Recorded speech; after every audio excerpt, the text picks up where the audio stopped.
स्नातक तृतीय सेमेस्टर के विद्यार्थियों के लिए छठी शताब्दी ईसा पूर्व की धार्मिक स्थितियों को समझने हेतु तैयार इस प्रस्तुति में आप सबका हार्दिक स्वागत है।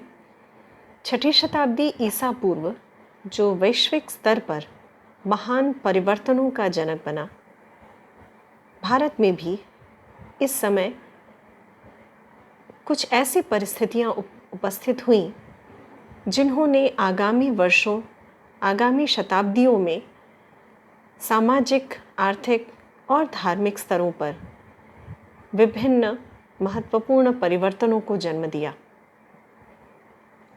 इस विषय पर अध्ययन शुरू करने से पहले ये समझना आवश्यक है कि छठी शताब्दी ईसा पूर्व का विश्व इतिहास में क्या महत्व है। ये वो समय था जब विश्व रंगमंच पर विभिन्न संस्कृतियां अलग अलग स्तर पर अलग अलग रहते हुए एक संक्रामक दौर से गुजर रही थीं। ये संक्रमण प्राचीन प्रवृत्तियों से नवीन अभ्यास की ओर जाने का था। ये संक्रमण रूढ़िवादिता से प्रगतिशीलता की तरफ जाने का था।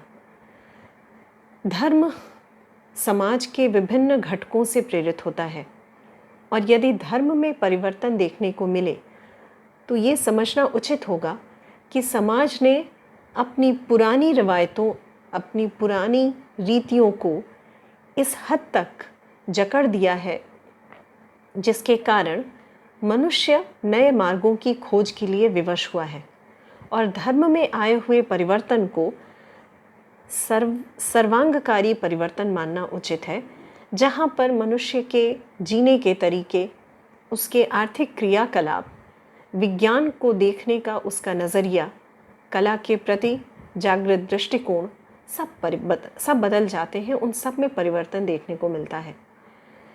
संभवतः इसीलिए कार्ल जैस्पर नाम के जर्मन फिलोसोफर ने छठी शताब्दी ईसा पूर्व को धुरी में रखते हुए लगभग 7वीं से दूसरी शताब्दी ईसा पूर्व के समग्र कालखंड को एक्सिस एज का नाम दिया।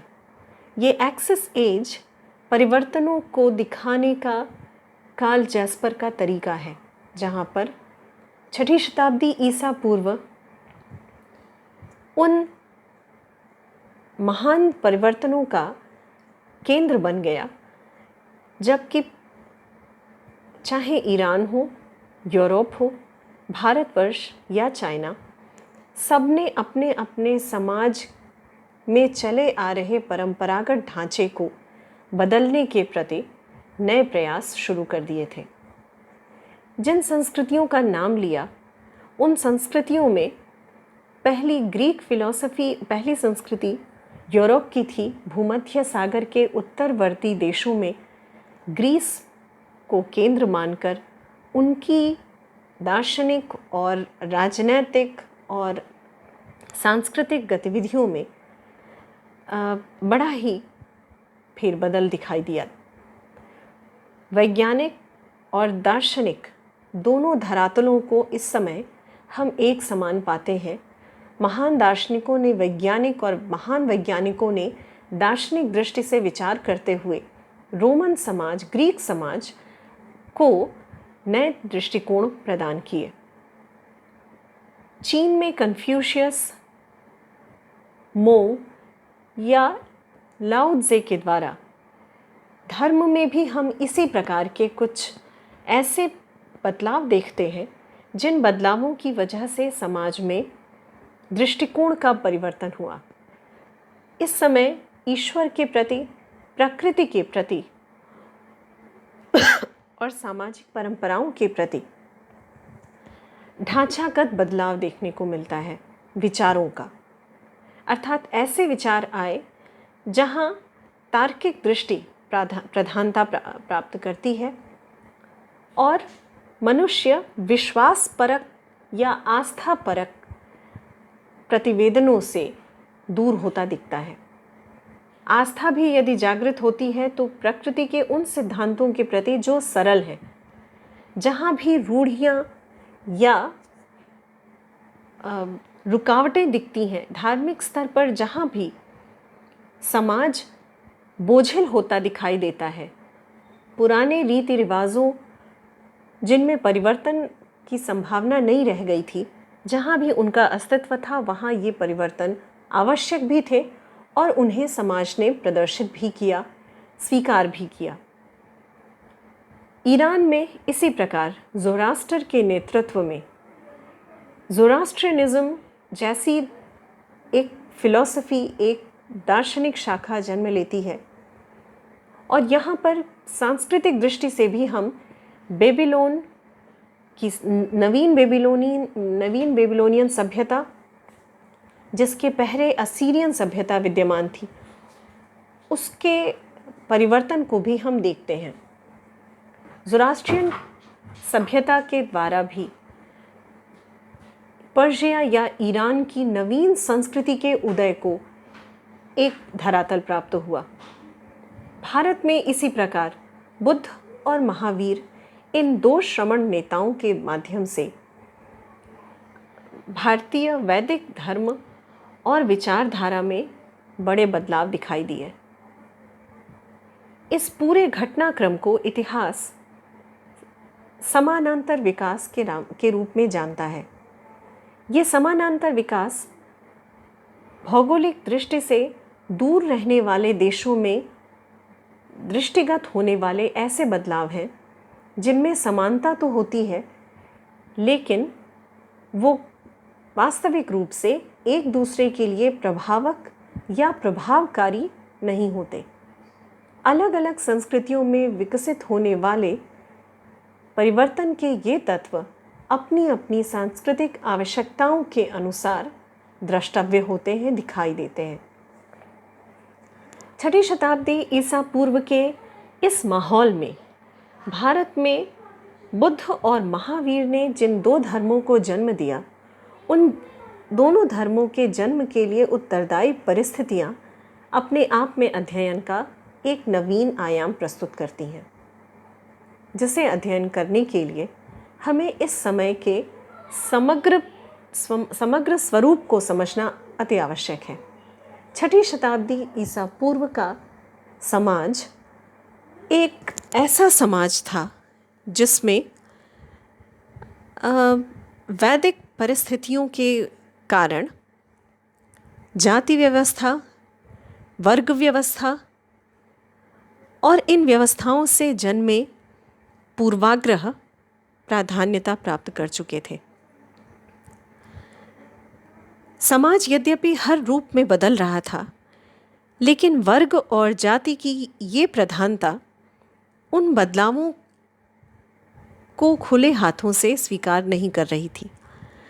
वर्ग और जाति में बटा हुआ समाज अपने सुविधा के लिए वर्गीकृत और जातिगत व्यवस्थाओं को अपनाते हुए अधिकांश जनवर्ग को एक ऐसे भविष्य की तरफ ढकेल रहा था जहाँ दुराव, जहाँ संभावनाओं में कमी, जहाँ धार्मिक क्रियाकलापों में प्रतिभागिता का अभाव और जहाँ आर्थिक गतिविधियों में कहीं न कहीं संकीर्णता आ रही थी।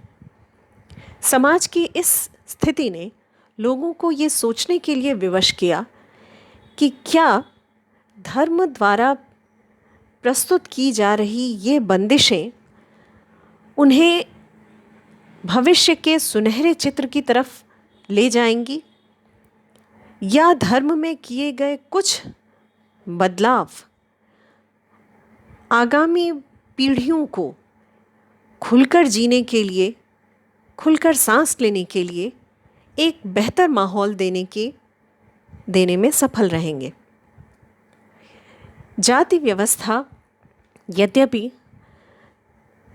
वैदिक समाज का एक अभिन्न अंग रही है और अपने प्रारंभिक रूप में जाति व्यवस्था समाज के सुचारू गतिशीलता के लिए एक ऐसे उपकरण के तौर पर विकसित की गई जिसके माध्यम से समाज ने अपने क्षमताओं का सर्वश्रेष्ठ प्रदर्शन करते हुए अपने समग्र उद्देश्यों की प्राप्ति की।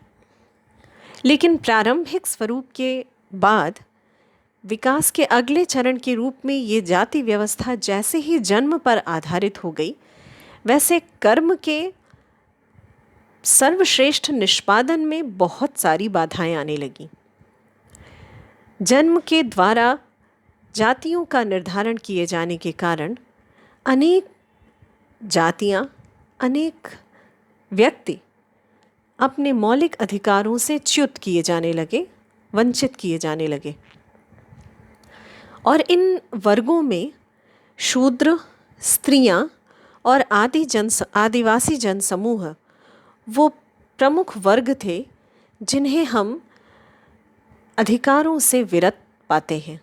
उनके हिस्से में मुख्य रूप से कर्तव्यों का निष्पादन आया। जाति व्यवस्था ब्राह्मण, क्षत्रिय, वैश्य और शूद्र कर्मों के अनुसार प्रदान किए जाने वाले फलों का एक ऐसा सुंदर मैकेनिज्म था, एक ऐसा सुंदर पक्ष था जिसने हिंदू समाज को शुरू से ही अपने सर्वश्रेष्ठ कर्तव्य के निर्वाह में सक्षम बनाया था। लेकिन जिस प्रकार रूढ़िगत होकर के ये जातियां कर्तव्यों के निष्पादन में बाधक बन रही थीं, समाज ने इस बात को महसूस किया कि यदि शूद्र, स्त्री और आदिवासी जनसमूह तथा अंत्यज वर्ग धार्मिक कृत्यों के साथ साथ सम्मान प्राप्ति के मानवीय मूल्य को भी खो देगा, तो ऐसे जाति व्यवस्था में और ऐसे जाति व्यवस्था को प्रस्तुत करने वाले धर्म में परिवर्तन किया जाना चाहिए। धार्मिक स्तर पर इस बात की आवश्यकता शुरू से महसूस की गई कि ऋग्वैदिक धर्मों का पालन यज्ञ करने वाले गृहस्थ समाज के द्वारा ही किया जा सकता है। ऐसे में यज्ञों का खर्चीलापन और गृहस्थी का बोझ हर कोई उठाने के लिए न तैयार था, न उसमें सक्षम। इस हेतु शुरू से ही वैदिक धर्म या वैदिक धर्म से भिन्न शाखा के रूप में हम श्रमणों को समाज में पाते हैं। ये श्रमण आर्य समाज की वो दूसरी शाखा थे जिन्होंने अनंत संभावनाओं को मनुष्य के सामने या भारतीय जन समाज के सामने रखा था। श्रमणों के जो अभ्यास थे, जो विचार थे, उन विचारों के माध्यम से समाज को थोड़ी सांसत से मुक्ति मिली। उसकी जो रुकी हुई संभावनाएं थीं, उनको एक मार्ग प्राप्त होने लगा। और शायद यही कारण है कि हम बार बार ऋग्वैदिक साहित्य में और आरण्यक साहित्य में आर्यों तथा यतियों, इंद्र तथा यतियों के बीच के संघर्ष को देखते हैं। इंद्र यतियों से इतनी घृणा करते हैं कि वे यतियों को कुत्तों से नुचवाने तक के आदेश दे देते हैं, जिसके लिए उनकी भर्त्सना, उनकी निंदा भी की गई है। लेकिन फिर भी हम ये मानते हैं कि आर्य समाज में वैदिक और वैदिकेतर परंपराओं के बीच में संघर्ष जारी था। और यही बताता है कि धार्मिक स्तर पर नए परिवर्तन लाने के भरपूर प्रयास चल रहे थे। यज्ञों में होने वाली पशु बलि ने 6ठी शताब्दी ईसा पूर्व के समाज को ये सोचने के लिए बाध्य कर दिया कि आर्थिक आवश्यकताएं धार्मिक कर्तव्यों के रास्ते की बाधा हैं या उनकी पूरक। यदि धार्मिक कर्तव्यों के निष्पादन के लिए इतनी बड़ी मात्रा में पशु बलि दी जाएगी तो आर्थिक क्रियाकलापों को बहुत नुकसान होने की संभावना थी।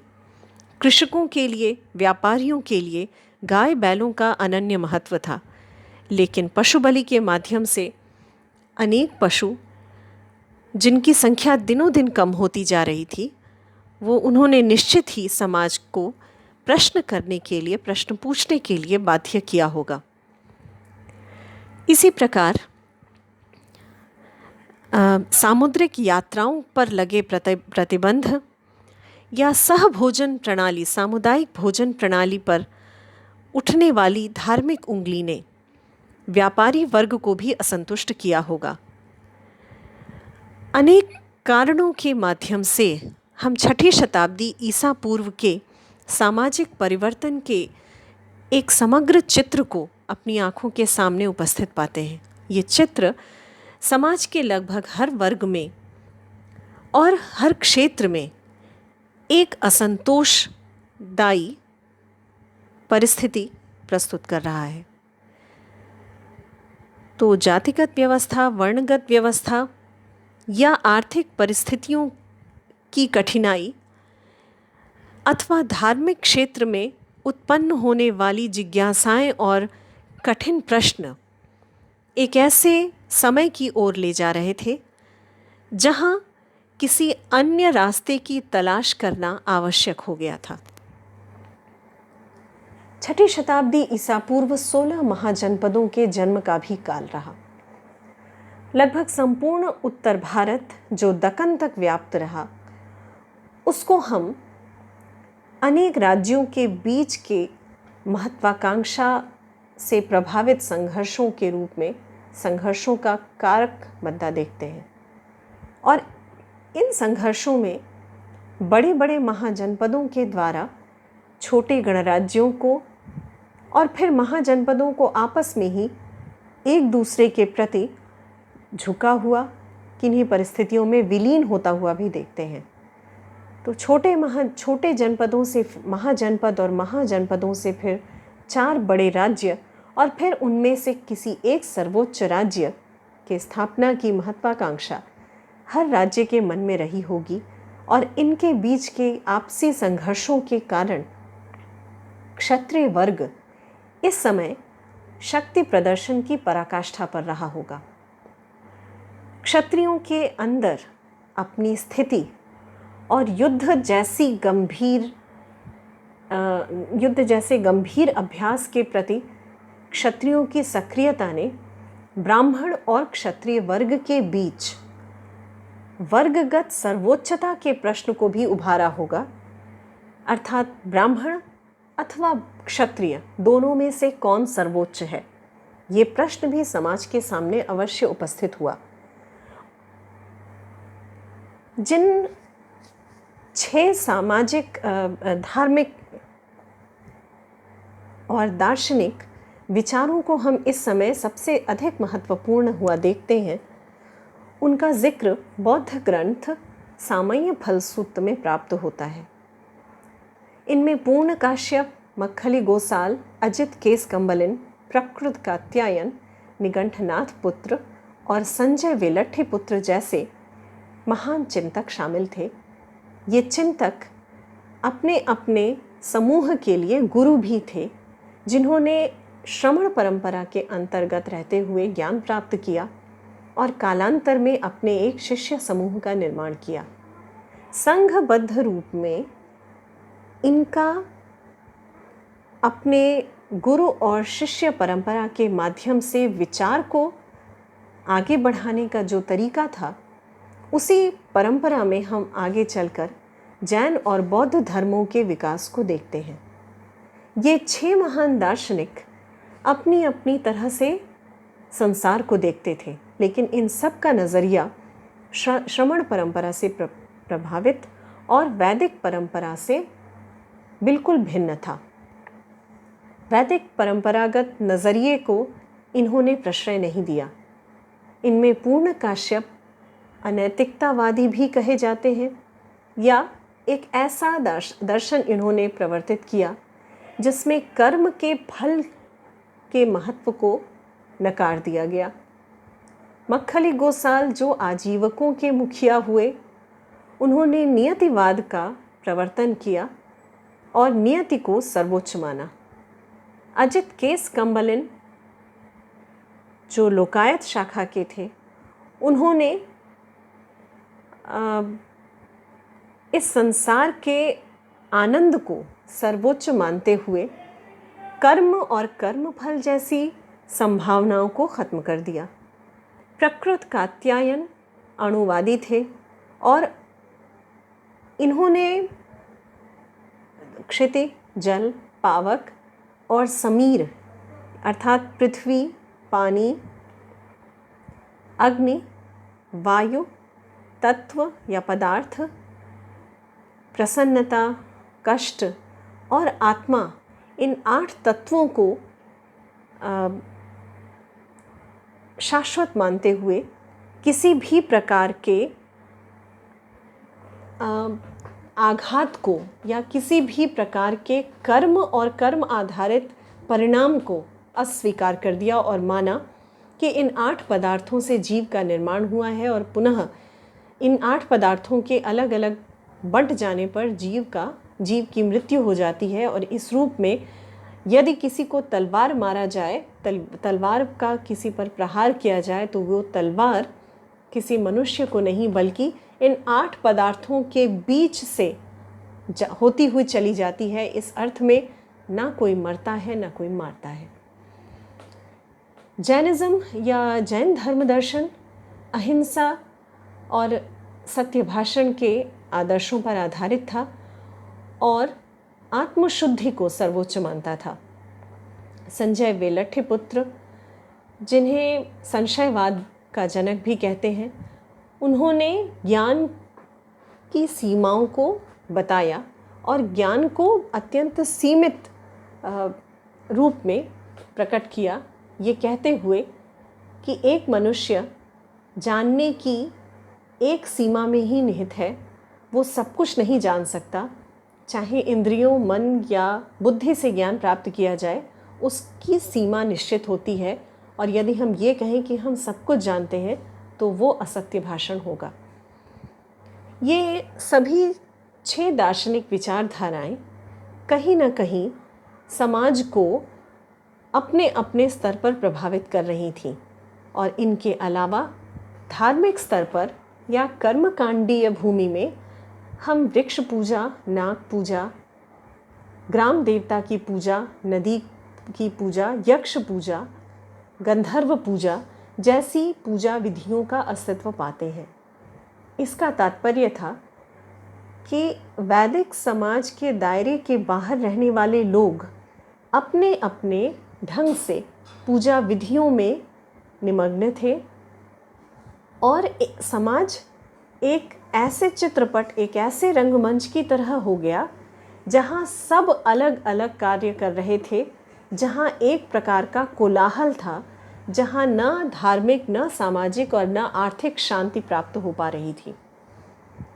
कहीं अधिकारों से लोग दूर थे, कहीं संशय की गिरफ्त में थे, शंकाओं की गिरफ्त में थे। और ऐसी हालत में 2 धर्मों के उदय ने 6ठी शताब्दी ईसा पूर्व के भारत को एक नई पहचान दिला दी। इन धर्मों में बौद्ध और जैन धर्म आज भी हमारे सामने उतने ही प्रभाव से जीवित हैं। यद्यपि भारत में अब बौद्ध धर्म के प्रभाव को हम थोड़ा कम पाते हैं, परंतु चीन, जापान, कोरिया जैसे देशों में उन धार्मिक आदर्शों की आज भी पूजा है, आज भी मान्यता है, जिन्हें एक भारतीय पुरुष, दार्शनिक पुरुष गौतम बुद्ध ने प्रचारित किया। जैन धर्म श्रमण परंपरा के अंतर्गत 24वें तीर्थंकर महावीर स्वामी के द्वारा विशेष रूप से प्रचारित किया गया। उसकी मान्यताओं को मुख्य रूप से महावीर स्वामी के माध्यम से प्रसिद्धि मिली, परंतु इन दोनों का 6ठी शताब्दी में होना सूचित करता है कि 6ठी शताब्दी ईसा पूर्व विश्व में जिस कोलाहल की जनक बनी, जिस परिवर्तन का कारण बनी, वो दोनों ही भारतीय भूमि में भी प्रकट थे, वो दोनों ही भारतीय भूमि में भी विजिबल थे और इसी कारणवश जैन और बौद्ध धर्मों का उदय हुआ। इन दोनों धर्मों के माध्यम से श्रमण परंपरा समाज में पूरे वेग के साथ प्रस्तुत हुई। बड़े पैमाने पर संन्यास्त पुरुषों के द्वारा, संन्यास लिए हुए पुरुषों के द्वारा धर्म के नए अभ्यास को इस समय हम फॉलो किया जाता देखते हैं, अनुकरण किया जाता हुआ उसका देखते हैं। बुद्ध और महावीर स्वामी के शिष्य के रूप में बहुत बड़ा वर्ग अपने गृहस्थी वाले कर्तव्यों से हटकर संन्यास वाले कर्तव्यों की ओर बढ़ जाता है। यद्यपि जैन धर्म गृहस्थ धर्म को महत्व देता है, किंतु संन्यास लेने की परंपरा और संन्यास के माध्यम से आत्मज्ञान को प्राप्त करने का जो प्रयास था वो इस समय बलवती हो जाता है। समाज ऐसे सन्यासियों के सामने आने पर कहीं न कहीं डर जाता है और संभवतः इसीलिए जब गेरुआ वस्त्र पहनकर गौतम बुद्ध अपनी ही राजधानी में प्रवेश करते हैं तो शाक्यों के राजा डर जाते हैं और अपने ही पुत्र से याचना करते हैं कि अब क्षत्रियों को सन्यासी नहीं बनाइए। ये जो अपील है एक डरे हुए, एक भयभीत पिता की, या बुद्ध पत्नी यशोधरा की जो नाराज़ हैं अपने पति से और कहती हैं कि मेरे पुत्र को बिना मेरी आज्ञा के संन्यास्त ना किया जाए।